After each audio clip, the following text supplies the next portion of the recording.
நம்ம ஏற்கனவே பேப்பர் 2 சைக்காலஜிலிருந்து முதல் 3 பாடங்களுக்கான வீடியோக்கள பார்த்தோம். அதோட தொடர்ச்சியா இந்த வீடியோவுல அலகு 4 சமூகவியல்பு, மனவெழுச்சி மற்றும் ஒழுக்க வளர்ச்சி. இந்த தலைப்புல இருக்கிற இந்த பாடத்த தான் நம்ம வீடியோவா பார்க்க போறோம். சமூகவியல்பு வளர்ச்சி அப்படின்னா என்ன? ஒரு மனிதன் வளரும்போது தான் மட்டுமே வளர்றதில்ல. தன்னுடைய குடும்பம், சுற்றம், நண்பர்கள், உறவுகள், நம்முடைய சமூகம். இது எல்லாம் சேர்ந்து அதுக்குள்ள தான் ஒரு மனிதன் வளர்ச்சி அடையறான். ஒரு குழந்தை வளர்ச்சி அடையுது. ஊரோடு ஒத்து வாழணும்னு சொல்லிட்டு ஒரு பழமொழி நீங்க கேள்விப்பட்டிருப்பீங்க. ஒரு மனிதன் தனியாக வாழ முடியாது. ஊரோடு, சமூகத்தின் ஒழுக்க நெறிகளுக்கு, சமூகத்தின் சட்ட திட்டங்களுக்கு, சமூகத்தின் பண்பு நலன்களுக்கு ஏற்றபடி வாழுதல் தான் அது சமூகவியல்பு வளர்ச்சி. இது என்னோட கருத்து. இப்ப வாங்க புத்தகத்துல என்னென்ன சொல்லப்பட்டிருக்குன்னு பார்க்கலாம். ஹார்லாக் என்பவர் கருத்துப்படி, சமூக வளர்ச்சி என்பது சமூக தொடர்புகளில் முதிர்ச்சி பெறுதல் என்பதே அப்படின்னு சொல்றாரு. அதாவது தான் வாழும் சமுதாயத்தின் பழக்கவழக்கங்கள், நல்லொழுக்க நெறிகள், முக்கிய கோட்பாட்டு கூறுகள் ஆகியவற்றை கற்று தனதாக்கிக் கொள்ளுதல தான் நம்ம என்ன சொல்றோம்? சமூகவியல்பு வளர்ச்சி அப்படின்னு சொல்றோம். நம்ம சமூகத்துக்குன்னு சில பண்பாட்டு கூறுகள் இருக்கும், சில நடத்தைகள் இருக்கும், சில நல்லொழுக்க நெறிகள் இருக்கும்.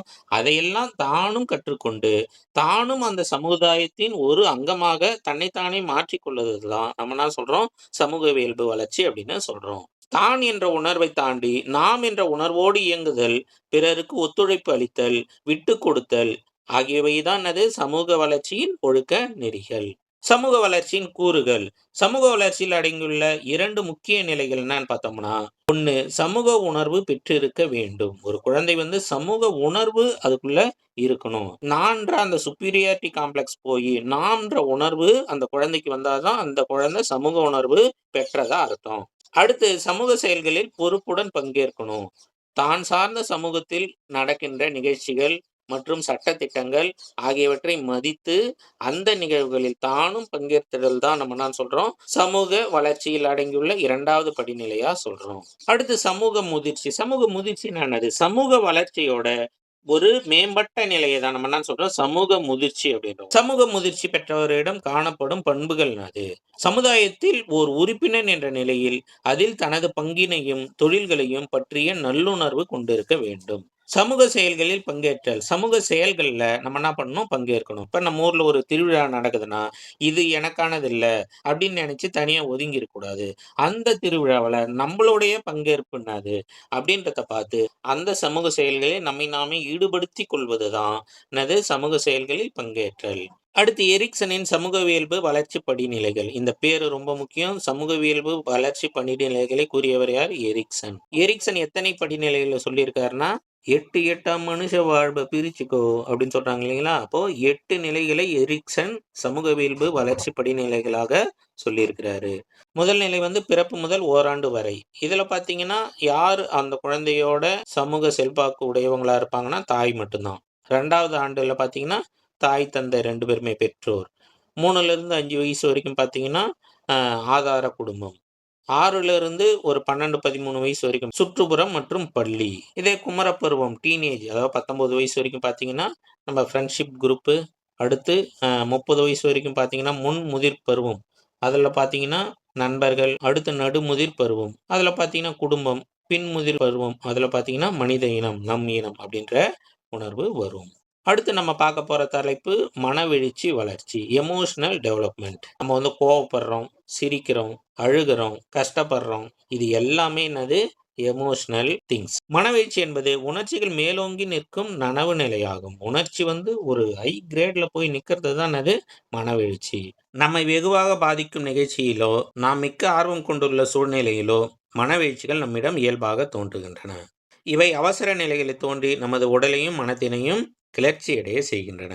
மனவெழுச்சியின் இயல்புகள். இப்ப பார்த்தீங்கன்னா, நம்ம ஒரு ஆளால பாதிக்கப்பட்டிருப்போம். நம்ம அவனை விட வளர்ந்து காட்டணும். அவனை விட சமுதாயத்துல உயர்ந்த நிலைக்கு போய் காட்டணும். அப்படின்ற கோவம்ன்ற மனவெழுச்சியால நம்ம அந்த டிசிஷன் எடுக்கிறோம். இப்போ இந்த டிசிஷன் நம்மள அவனை விட உயர்ந்த எண்ணத்துக்கு கொண்டு போய் சேர்க்கும். அப்போ மனவெழுச்சி பாசிட்டிவ் வேவ்ல இந்த மாதிரி ஒர்க் ஆகும். இதே நெகட்டிவ் வேவ்லயும் ஒர்க் ஆகும். இப்போ ஒரு இடம் ஒரு முக்கியமான இடமா இருக்கும். அந்த இடத்துல நம்மளுடைய கோவத்த தூண்டுற மாரி யாராவது பேசியிருப்பாங்க. நம்ம அந்த இடத்துல என்ன பண்ணுவோம், நம்மளுடைய நிலைய நாமளே தாழ்த்திக்கிற மாரி, கோவத்துல அந்த இடத்துல இடம் தெரியாம நம்ம கத்திடுவோம். கத்திட்டு அதன் பிறகு வீட்டுக்கு வந்து என்ன பண்ணுவோம், அத நினைச்சு கஷ்டப்படுவோம். என்னடா இது ஒரு முக்கியமான இடத்துல நம்ம கத்திட்டோமே! நம்ம அந்த இடத்துல நம்ம உணர்ச்சிய கட்டுப்படுத்தி வச்சிருந்திருக்கலாம். அதன் பிறகு கூட நம்ம அந்த உணர்வ வெளிப்படுத்தியிருக்கலாம். ஆனா, அந்த பொதுவான இடத்துல போய் எல்லாருக்கும் முன்னால அந்த மாரி கத்திட்டோமே! அப்படின்னு சொல்லிட்டு பின்னால வந்து வருத்தப்படுவோம் இல்லைங்களா? அப்போ இது வந்து நெகட்டிவ் வேவ்ல மனவெழுச்சி நமக்கு தடையா இருக்குது.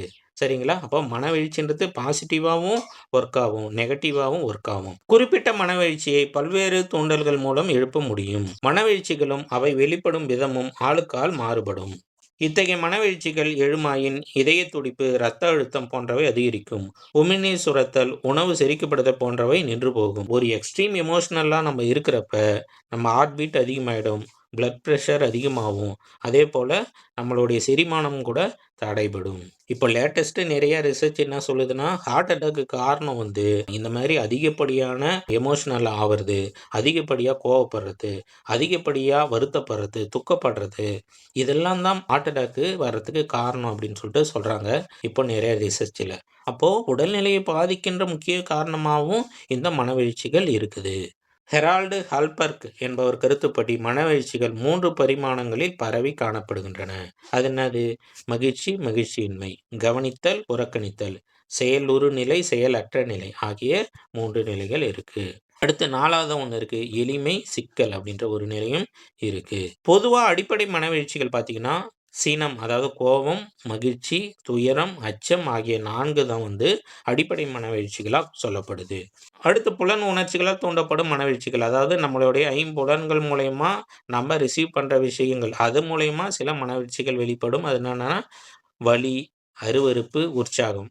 அடுத்து தற்கருத்து, அவாவு நிலை ஆகியவற்றுடன் இணைந்தவை. பார்த்தீங்கன்னா, பெருமிதம், அவமானம், குற்ற உணர்வு. அடுத்து பிறரை சார்ந்து எழும் மனவெழுச்சிகள். அன்பு, பொறாமை, பரிதாபம் போன்றவையெல்லாம் அடுத்தவங்கள பொறுத்து. அடுத்தவங்க நம்ம மேல பரிவா இருந்தாங்கன்னா, அவங்க மேல நமக்கு அன்பு வரும். அடுத்தவங்க நம்மள விட கொஞ்சம் பெரிய ஆள் ஆயிட்டா நமக்கு பொறாம வரும். நம்மள விட கீழ் நிலையில இருந்தா நமக்கு பரிதாபம் வரும். அப்ப அடுத்தவங்கள பார்த்து நமக்கு எழும் மனவெழுச்சிகள் இதெல்லாம். அடுத்து ஆச்சரியம், மரியாதை போன்ற பாராட்டு தொடர்பான மனவெழுச்சிகளும் உண்டு. வாட்சன் என்பவர் கருத்துப்படி சினம், அச்சம், அன்பு என்ற 3 அடிப்படை மனவெழுச்சிகளாகும். மகிழ்ச்சி தரக்கூடிய மனவெழுச்சிகள் யாவும் உடன்பாட்டு மனவெழுச்சிகள். இவற்றால் நம் மனநலம் மேம்படும். ஆனா அதுவே ஒரு அளவுக்கு அதிகமா போகும்போது, அதுவே நமக்கு என்ன ஆகும்? நம்மளுடைய உடல் நலத்துக்கும், மனநலத்துக்கும் கேடு விளைவிக்கும். அடுத்து மனவெழுச்சியை பாதிக்கும் காரணிகள். மனவெழுச்சியை எதெல்லாம் பாதிக்கும்? நம்மளுடைய குடும்ப சூழ்நிலை வந்து நம்மளுடைய எமோஷனல பாதிக்கும். அடுத்து பள்ளி சூழ்நிலை நம்மளுடைய எமோஷனல பாதிக்கும். உடல் நலம், நுண்ணறிவு, சமூகம் எல்லாமே பாதிக்கிறது. மனவெழுச்சியின் பயன்கள். மனவெழுச்சி என்ன பண்ணும்? நம்மள வந்து ஒரு உயரத்துக்கு கொண்டு போறதுக்கு ஒரு உந்து சக்தியா அமையும். ஒரு ஊக்கியா அமையும். ஆனா அதுவே ஒரு தடையாவும் இருக்கும். நம்ம வந்து அதை எப்படி பயன்படுத்துறோன்றத பொறுத்து தான் அதனுடைய பயனும் இருக்கும். மனித வாழ்க்கைக்கு சுவையூட்டுபவை மனவெழுச்சிகள். இப்ப சோகம், துக்கம், அன்பு, பரிவு இது எதுவுமே இல்லைன்னா மனுஷனே இல்லைங்களா? மனித வாழ்வுக்கு ஒரு சுவை கலர் பண்றதே எதுன்னா இந்த மனவெழுச்சிகள் தான். இலக்கிய திறனையும் நுண்கலையும் ரசித்தல் மனவெழுச்சியின் துணை கொண்டு நிகழும். நம்ம ஒரு கவிதையை படிச்சு நம்ம வந்து சந்தோஷம் அடையறோம்னா, அது வந்து என்னது மனவெழுச்சியால் தான் நடக்குது. ஒரு நல்ல டான்ஸ பார்த்துட்டு நம்மளும் உற்சாகம் அடைஞ்சு, நம்மளும் டான்ஸ் ஆடுறோம் மனசுக்குள்ளே அப்படின்னா, அது வந்து நம்மளுடைய மனவெழுச்சி நமக்கு ஒரு இன்பத்தை தருது. குழவி பருவத்திலும் முன்பிள்ளை பருவத்திலும் மனவெழுச்சிகளில் ஓர் இருமுக போக்கு தோன்றுகிறது அப்படின்னு சப்ராய்டு அப்படின்றவரு சொல்றாரு. அதாவது ஒரு குழந்தைக்கு பார்த்தீங்கன்னா டபுள் இதுவும் இருக்கும். இப்போ ஒரு ஆண் குழந்தையா இருந்தா தாய் மீது அதிக பாசமும், தந்தை மீது பாசமும் அன்பும் அதே நேரத்துல ஒருவித வெறுப்பும் பொறாமையும் கூட தந்தை மீது ஆண் குழந்தைக்கு இருக்கும். ஏன்னா அது சேம் ஜெண்டர்ன்றதால வெறுப்பும் பொறாமையும் கூட இருக்கும். அதனால தான் இயல்பாகவே குழந்தைங்க பார்த்தீங்கன்னா ஆண் குழந்தையா இருந்தா தாயோடவும், பெண் குழந்தையா இருந்தா தந்தையிடமும் அதிக பாசமுடன் இருக்கிறதுக்கு காரணம் அதான். மனவெழுச்சி, முதிர்ச்சி. மனவெழுச்சி, முதிர்ச்சின்னா என்னது? இப்போ சின்ன வயசுல ஒரு விஷயத்துக்கு கோவப்படுறதோ, அல்லது ஒரு விஷயத்துக்கு வந்து பொறாமைப்படுறதோ, அல்லது ஒரு விஷயத்துக்கு வந்து ரொம்ப அதீத உற்சாகப்படுறதோ, இதெல்லாம் இருக்கும். ஆனா, கொஞ்சம் வளர வளர நம்ம தேவையற்ற விஷயங்களுக்கு கோவப்படக்கூடாது. தேவையற்ற விஷயங்களுக்கு ஓவரா நம்ம எக்ஸாஜரேட் ஆவக்கூடாது. அப்படின்ற விஷயம் கொஞ்சம் கொஞ்சமா வளரும். அது ஒரு கட்டத்துல ஒரு முதிர்ச்சி அடையும். இதுதான் நம்ம என்ன சொல்றோம்? மனவீழ்ச்சி, முதிர்ச்சி அப்படின்னு சொல்றோம். மனவீழ்ச்சி வெளியிடலை ஒத்தி போடவும், கட்டுப்படுத்தவும் ஆற்றல் பெற்றிருக்கணும். ஒருத்தவங்க மனவீழ்ச்சி, முதிர்ச்சி இருக்கிறவங்க என்ன பண்ணுவாங்க? மனவீழ்ச்சிய ஒத்தி போட கத்துக்கணும். அத முற்றா நம்ம நிராகரிக்க முடியாது. ஆனா என்ன பண்ணலாம்? நம்ம ஒத்தி போடணும். மெச்சூர்டா நம்ம பிஹேவ் பண்றது தான் என்னது மனவீழ்ச்சி, முதிர்ச்சி. அடுத்து நெருக்கடி நிலைகளிலும் சுய கட்டுப்பாட்டை இழக்காமல் நிதானமாக நடந்து கொள்ளுதல்.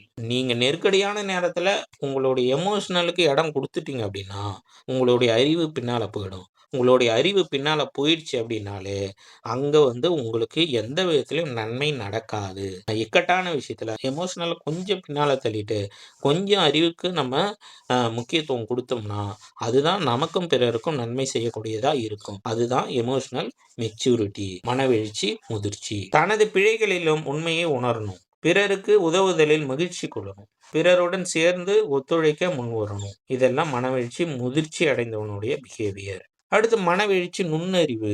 மனவெழுச்சி முதிர்ச்சிக்கும், மனவெழுச்சி நுண்ணறிவுக்கும் தொடர்பு இருக்கு. மனவெழுச்சி முதிர்ச்சின்றத ஒரு கட்டத்துல நம்ம எல்லா இடத்துலயும் கோவப்படக்கூடாது. எல்லா இடத்துலயும் பேக்கு மாரி சிசுன்னு இருக்கக்கூடாது. இந்த மாரி இருக்கிறது மனவெழுச்சி முதிர்ச்சியா இருக்கிறதுன்னு அர்த்தம். இதே மனவெழுச்சி நுண்ணறிவுனா, நம்ம மனவெழுச்சிய நம்முடைய கண்ட்ரோலுக்கு கொண்டு அத ஆக்கப்பூர்வமா பயன்படுத்துறதுக்கு பேரு மனவெழுச்சி நுண்ணறிவு அப்படின்னு அர்த்தம். ஓகே. அவன் என்ன கேவலமா பேசிட்டான். ஓகே. இதே நான் அதே இடத்துல அவன கேவலமா பேசுறது, அது மனவீழ்ச்சி அவ்வளோதான். இதே மனவீழ்ச்சி முதிர்ச்சின்னா, அவன தனியா கூப்ட்டு அவனுக்கு புரிய வைக்கிறது மனவீழ்ச்சி முதிர்ச்சி. இதே அவன் மேல எனக்கு கோவம் இருக்கு. ஏன்னா, அவன் என்ன தாழ்வா பேசிட்டான். நான் இப்ப எப்படி பதிலடி அவனுக்கு குடுக்க போறேன்னா, அவன விட நான் உயர்வான நிலைக்கு போயி, அவனுக்கு நான் பதிலடி குடுக்க போறேன். வாடா! நீயாடா என்ன பேசுன? நான் உன்ன விட வளர்ந்து காட்டுறேன் பாரு. உன்ன விட நான் உயர்ந்து காட்டுறேன் பாரு. அப்படின்னு அந்த மனவீழ்ச்சிய தன்னுடைய வளர்ச்சிக்கு ஒரு உந்து சக்தியா பயன்படுத்திக்கிறான்னா, அதுதான் மனவெழுச்சி நுண்ணறிவுன்னு பேரு. மனவெழுச்சி நுண்ணறிவு என்பது உணர்வுகளையும், மனவெழுச்சிகளையும் அறிந்து கொண்டு, அவற்றை தம்மை நெறிப்படுத்தவும், பிறரோடு தாம் கொண்டுள்ள உறவுகளை பயன்மிக்கதாக ஆக்கிக் கொள்வதற்கும் பயன்படுத்தவும் பெற்றிருக்கும் மனவெழுச்சி நுண்ணறிவின் இயல்புகள். இது இயல்பாகவே ஒவ்வொரு குழந்தையிடம் பிறவிலேயே அமையப்பெற்றது. இது ஒவ்வொரு குழந்தையிடம் வெவ்வேறு அளவுகளில் அமையப்பெற்றிருக்கும். மனவெழுச்சி நுண்ணறிவு எல்லா குழந்தைங்களுக்கும் இருக்கும். இன்னும் கொஞ்சம் குழந்தைகளுக்கு கொஞ்சம் அளவு மாறுபடும். மனவெழுச்சி நுண்ணறிவை நம்ம பயன்படுத்தினா இசை, ஓவியம், சிற்பம், நடனம், நாடகம் என பல்வேறு நுண்கலைகளிலும் நாம் மேதைகளை உருவாக்க முடியும். அடுத்து ஒழுக்க வளர்ச்சி, மாரல் டெவலப்மெண்ட். ஒழுக்க வளர்ச்சி அப்படின்னா என்னது? நம்மளுடைய ஒழுக்கம், திருடக்கூடாது, பொய் சொல்லக்கூடாது, கெட்ட வார்த்தை பேசக்கூடாது, பிறரோடு இணங்கி இருக்கணும் அப்படின்றதெல்லாம் ஒழுக்க நெறிகள். இந்த ஒழுக்க நெறிகள்லாம் பார்த்தீங்கன்னா, சமூகம் நம்ம ஏற்கனவே பார்த்தோம்னா சமூக வளர்ச்சி அதோடு தொடர்புடையது. அதனால சமூக வளர்ச்சியும், ஒழுக்க வளர்ச்சியும் இணைந்தவை. கோல்பர்க்கின் ஒழுக்க வளர்ச்சி படிநிலைகள். இதுல பார்த்தீங்கன்னா 3 படிநிலைகள் இருக்கு. முதல் நிலை மரபுக்கு முற்பட்ட நிலை, 2ஆம் நிலை மரபு நிலை, 3வது மரபுக்கு பிந்தைய நிலை. மகிழ்ச்சி பெறுதலும், தண்டனைகளை தவிர்த்தலும், ஒழுக்க விதிகளை பின்பற்றுவதற்கான நோக்கங்களாக முதல் நிலையில் உள்ளன. இப்ப சின்ன குழந்தைங்கள இங்க போனா அம்மா அடிச்சுருவாங்க அப்படின்றதால அமைதியா இருக்கும். அடுத்து 2ஆம் நிலை. இதுல பார்த்தீங்கன்னா, பரிசுகள் பெறவும், பாராட்டுகளை பெறவும் அந்த குழந்தை ஒழுக்க நெறியில் இருக்கும். இப்ப ஸ்கூல்லாம் பார்த்தீங்கன்னா, சார் இத செய்தீன்னா நான் உனக்கு இந்த பிரைஸ் தரேன். நல்ல மார்க் வாங்குனா இந்த பிரைஸ் தரேன். இந்த வேலைய செய்தனா நான் உனக்கு ஏதாவது பாராட்டு தரேன் அப்படின்னு சொல்றப்ப, அந்த பரிசுகளை பெறுவதற்காக குழந்தை என்ன பண்ணும்? அ ஒழுக்கத்தோடு இருக்கும். 3வது நிலை அப்படின்னா, பரிசுக்காகவும், பாராட்டுக்காகவும் மட்டும் இல்லாமல், ஒரு முதிர்ச்சி அடைந்த விஷயம் நமக்கே தெரியும். இதுதான் நமக்கும் பிறருக்கும் நல்லது.